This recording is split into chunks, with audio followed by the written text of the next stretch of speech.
Opposition की जानिब से पेशकश की गई। किस चीज़ की पेशकश? पैसों की पेशकश। सब्सक्राइब करें और बेल दबाएं ताकि कोई खबर रह न जाए। अब पीपल्स पार्टी ने आप लोगों को एक ऑफर दी है कि अगर अदम एतमाद की तहरीक कामयाब हो जाती है तो नून लीग यानी नवाज लीग अपना वजीर आजम लेकर आएंगे। तो आपको क्या लग रहा है उनकी ऑफर को देखते हुए, ये हालात को देखते हुए, तो उन्होंने कोई सियासी चाल तो नहीं चल दी है कि जी माशी हालात ऐसे हैं कि पीपल्स पार्टी अपना वजीर आजम लाकर अपना वोट बैंक नहीं खराब करना चाहती, तो जी नून लीग का वजीर आजम आ गया? ऐसा बिल्कुल नहीं है, ऐसा बिल्कुल नहीं है। आप एक बात ज़हन में रखें कि जब आप इस हुकूमत से छुटकारा हासिल करते हैं तो दुनिया की नज़र फिर आपके पास आ जाएगी। एक बात मेरी याद रखिए आप चैन में, इस मुल्क की बहुत सी खुशकिस्मतियाँ हैं, इस मुल्क की एक बहुत बड़ी बदकिस्मती भी है। यहाँ पे हमेशा एक क्या कहते हैं तजर्बे किए जाते हैं और तजर्बे जो होते हैं वो ख़राब भी हो जाते हैं किसी वक्त और बिल्कुल तबाह भी कर देते हैं।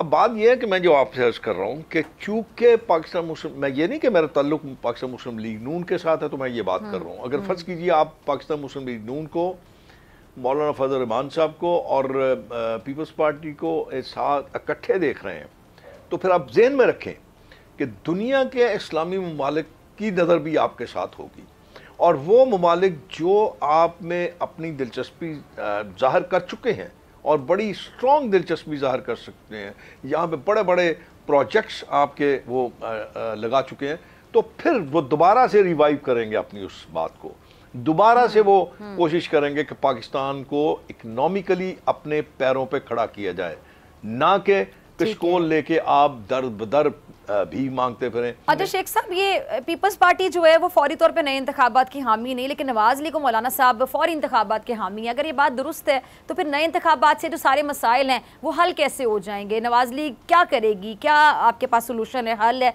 कुछ तो आपने सोचा होगा। आपको गुजारिश करूँ, मैं डॉक्टर साहब आपको गुजारिश करूँ, पहली बात तो ज़रा ज़हन में रखिए और मेहरबानी करके इस चीज़ को चलाते रहिएगा।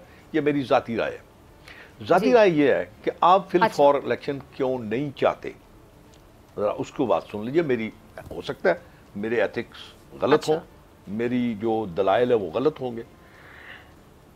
आपने जितने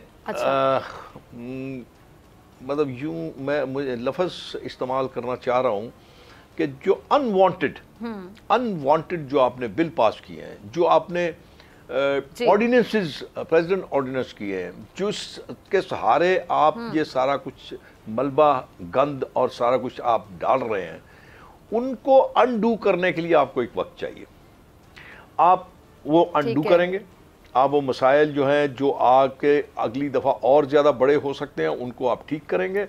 उसके साथ साथ आप दुनिया पे अपना एक ऐसा इमेज खड़ा करेंगे कि पाकिस्तान एक ऐसा मुल्क है जो पूरी दुनिया में अमन चाहता है, दोस्ती चाहता है, अच्छा रिश्ता चाहता है, किसी से वो जंग नहीं चाहता। तो मेरे ख्याल में उसके लिए थोड़ा टाइम वक्त आपको दरकार है। सब्सक्राइब करें और बेल दबाएं ताकि कोई खबर रह न जाए।